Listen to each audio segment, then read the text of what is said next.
জেলা আওয়ামী লীগের যুগ্ম সাধারণ সম্পাদক, তিনি নাকি টাকার পাহাড় দিয়ে নির্বাচন করেছেন। এটা কিভাবে সম্ভব আপনি তৈরি করেছেন?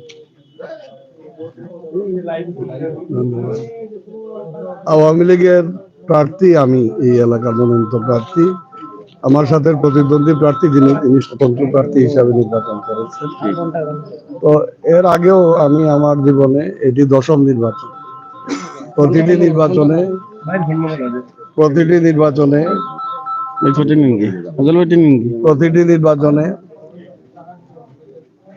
টাকার বিরুদ্ধে আঞ্চলিকতা, সাম্প্রদায়িকতা এবং লোভ লালসার ঊর্ধ্বে উঠে মানুষকে ভোট দেওয়ার আহ্বান জানাই। এইবারও আমি এর কোনো ব্যতিক্রম করি নাই। আমি আমার ওই যে ধারাতে আমি গরিব মানুষের রাজনীতি করি, সাধারণ মানুষকে নিয়ে আমি রাজনীতি করি। এইবারও সাধারণ মানুষের সমর্থন আদায় আমি সমর্থ হই। ওইখানে কে টাকার পাহাড় নিয়ে আসছে, কে কি নিয়ে আসছে, এটা আমার বিবেচ্য বিষয় না। আমি আমার যে সাধারণ মানুষের যে ভালোবাসা, এই ভালোবাসার থেকে আমি বঞ্চিত হই নাই। বরাবরের মতো এইবারও ভালোবাসা অব্যাহত রয়েছে। সুষ্ঠু নির্বাচন হয়েছে কিনা এই নভেল পাসে আপনার যেহেতু আপনি জয়লাভ করেছেন, কতটুকু সুষ্ঠু হয়েছে বলে মনে করেন? নির্বাচন তো সুষ্ঠু হয়েছে। নির্বাচন প্রতিটা কেন্দ্রে সুষ্ঠু নির্বাচন হয়েছে, সম্পূর্ণভাবে সুষ্ঠু নির্বাচন হয়েছে। সারা দেশে আসলে যে ভোটার উপস্থিতি কম বলে অনেকেই ফেসবুক বা বিভিন্ন মিডিয়াতে নিউজ প্রচার করছেন, তো আপনারা আসলে ছাতক দ্বারা পাচ্ছে, আপনি যেহেতু পঞ্চমবারের মতো নির্বাচিত হয়েছেন, তো সেদিক থেকে আসলে কি ধরনের ভোটার উপস্থিতি ছিল এবং কত শতাংশ ভোট আপনার এখানে কাস্ট হয়েছিল বলে আপনারা জানেন? 47% ভোট কাস্ট হয়েছে। 47%। হ্যাঁ, এবং আমি মনে করি ভোটের রেশিও ঠিকই আছে, ভালোই।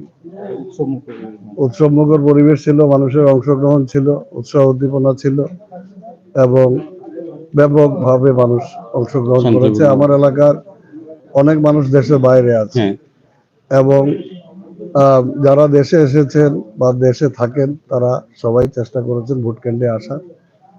তো আমাদের নির্বাচন সুষ্ঠু অবাধ হয়েছে। এটি আপনার দ্বারা ছাতক দ্বারা পাচ্ছে আমরা নির্বাচনে যে বক্তব্য বিভিন্ন প্রার্থীরা দিয়েছিলেন, তাদের বক্তব্যের মধ্যে আসছে যে আপনি উন্নয়ন করতে পারেন নাই। আপনি কি পরিমাণ উন্নয়ন করেছেন এবং আগামীতে কি চিন্তা আছে? পঞ্চমবারের মতো আপনার ছাতক দ্বারাকে নিয়ে কি চিন্তা ভাবনা আছে? উন্নয়ন কোন দিকে নিয়ে যাবেন বলে আপনি আশা করছেন?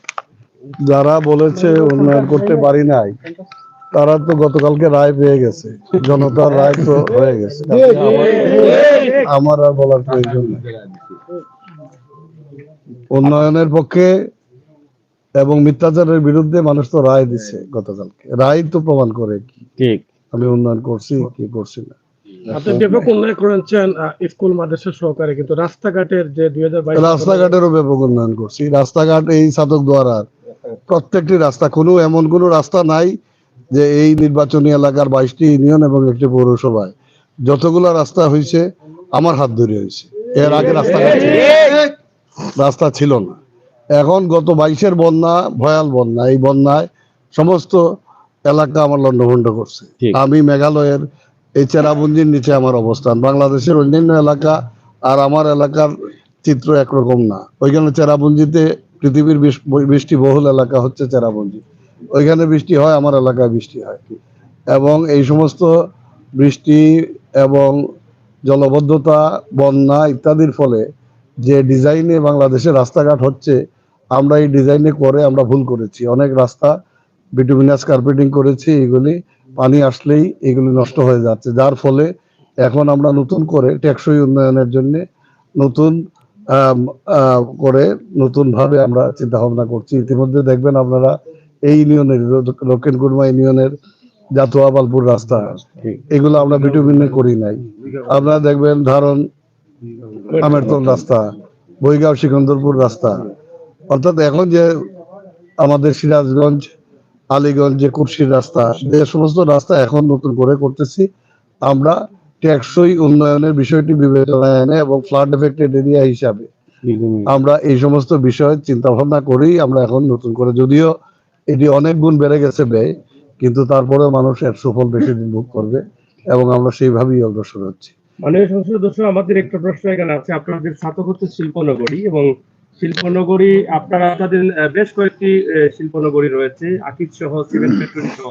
তো যেখানে কিছু কথা জনগণের কাছ থেকে শোনা যায় যে আপনারা চাইলে কিন্তু সেটা পারতেন, কিন্তু সেটা করছেন না।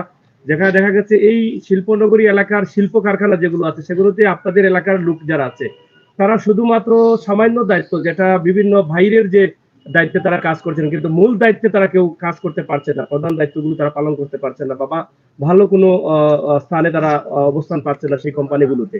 আর সেদিক থেকে আপনার কোনো চিন্তা ভাবনা আছে কিনা?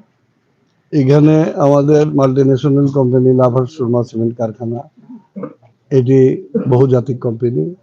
প্রাইভেট কোম্পানি আছে, আকিজ আছে, এবং নিটল গ্রুপের আছে paper mill, pulp and paper mill. বিসিআইসির আমাদের সরকারি প্রতিষ্ঠান আছে সাতক সিমেন্ট ফ্যাক্টরি। এছাড়াও ছোটখাটো কনক্রিট এন্ড স্লিপার মিল সহ আরো কিছু কারখানা আছে। তো এটি এক একটি এক এক রকমের প্রাইভেট, যেগুলা সে তার মালিক, তার চিন্তা ভাবনা, তার ধ্যান ধারণা অনুযায়ী কাজ করে।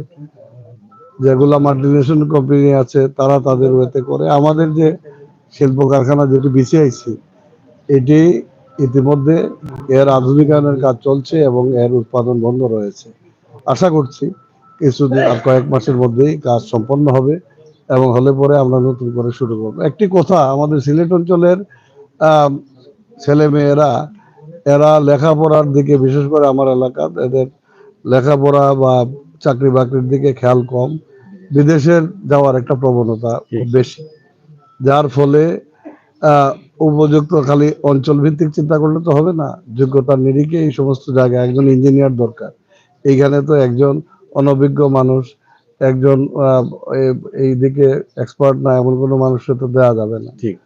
তো যার ফলে বাইরের অনেক লোকই আসতেছেন, এবং এটি মনে করি ভালো। আমরা দেশের মধ্যে আরেকটা দেশ তৈরি করতে চাই না, আমরা মনে করি সারা দেশই আমাদের, এবং সবাই আসুক, যার যার যোগ্যতা অনুযায়ী কাজ করুন। আমরা তো দেশে না, আমরা বিদেশে গিয়ে তো আমরা কম্পিটিশন করতেছি, তাইলে তারা কি বলবে? আমরা যে ইউরোপ আমেরিকা তো আমাদের এলাকার মানুষ দখল করে দিচ্ছে। কাজেই আসুক, সবাই আসুক, যার যার মেধা যোগ্যতা অনুযায়ী কাজ করুন। আপনার নির্বাচনী চলাকালীন সময় আমরা সোশ্যাল মিডিয়াতে দেখেছি আপনাকে যেভাবে প্রবাসীরা বিভিন্ন দেশ থেকে সহযোগিতা করেছেন, একদম সোশ্যাল মিডিয়াতে ঝড় তুলে ফেলেছিলেন আপনার ছবি পোস্ট করে, আপনার জন্য বুট চেয়ে, সহযোগিতা চেয়ে। তাদের উদ্দেশ্যে এই মুহূর্তে গতকালই আপনি বিজয় লাভ করেছেন, গতকাল রাতে আমরা সেটা শুনেছি। তারা হয়তো অপেক্ষায় আছেন আপনার দুই একটি কথা শোনার জন্য। তাদের উদ্দেশ্যে আপনার কি বক্তব্য রয়েছে? আমি নির্বাচনের আগেই আমি আমার সংক্ষিপ্ত সফরে আরব আমিরাত, সৌদি আরব, বাহরাইন, কুয়েত, কাতার, এবং আমাদের Greece, Italy, France, Spain, London, Portugal, এই সমস্ত অনেক দেশ আমি সফর করেছি।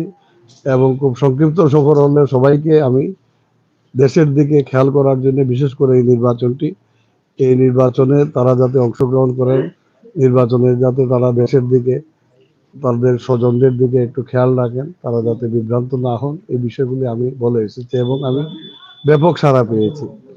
যেখান থেকে অনেকেই আমার আহ্বানে, আমার আবেদনে সাড়া দিয়ে তারা দেশে এসেছেন। যারা আসতে পারেন নাই, তারা টেলিফোনে বা বিভিন্ন ভাবে তাদের আত্মীয় স্বজনকে পরামর্শ দিয়েছেন।